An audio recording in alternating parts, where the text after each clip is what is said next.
tren pergerakan rupiah cukup menarik bahwa kita sempat mengalami pelemahan yang cukup besar sampai dengan awal Mei, tetapi kita tetap jaga pasar ini terkendali. Artinya otoritas juga sangat mendukung dan kami di perbankan sebagai pelaku pasar juga melihat masih ada flow yang akan terus menjaga stabilitas dari nilai tukar rupiah. Walaupun sempat kita alami pelemahan sampai dengan awal Mei itu sampai dengan sekitar 8%-an, tapi kita lihat potensi inflow tetap ada karena kita melihat hasil ekspor dari para eksportir kita itu masih tetap ada yang akan kita gunakan untuk masuk ke pasar spot di rupiah, dan juga potensi dari investasi asing yang kalau kita lihat memang ada penurunan, tetapi juga kita melihat penurunan tersebut tidak terlalu tajam.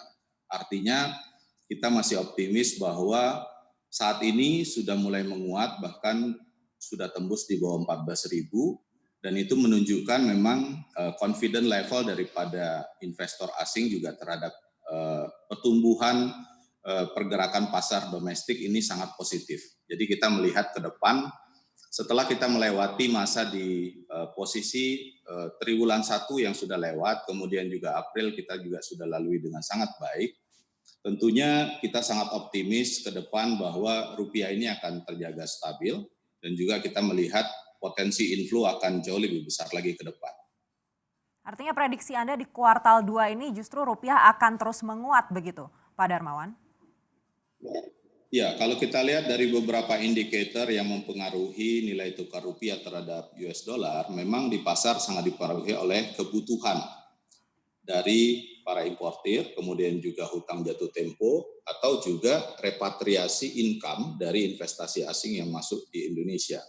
Kalau kita lihat secara seasonnya, itu sudah lewat yang season pertama, yaitu setelah tutup triwulan 1, itu selalu berada di sekitar April-Mei. Kita sudah lewati April-Mei, dan siklus kedua biasanya tuh pada saat ada closing fiscal year di Amerika, yaitu di akhir bulan September. Dan itu pun kalau secara jumlah hanya sepertiga dari yang di April-Mei. Jadi kita optimis bahwa level rupiah ini akan terjaga stabil, atau kita juga melihat ada potensi untuk terus menguat apabila kita bisa terus menjaga kondusif pasar kita, di mana inflow dari investasi asing itu terus tambah. Baik, selanjutnya kondisi likuiditas valuta asing ini kalau menurut Bank Indonesia hingga awal Mei kemarin masih cukup. Menurut pengamatan Anda seperti apa hingga bulan Juni ini, dan seperti apa proyeksinya kalau kita melihat pandemi COVID-19 ini masih belum mereda juga secara global maupun domestik? Ya, kita memang melihat kondisi pandemi ini